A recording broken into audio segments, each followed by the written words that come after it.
Have you ever wondered why people yawn? It's not just because you're tired, and it's not boredom either. Yawning is your brain's built-in reset.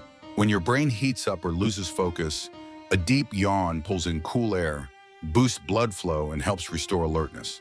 But here's where it gets strange. Yawns are contagious. Seeing someone yawn activates parts of your brain linked to empathy and social bonding.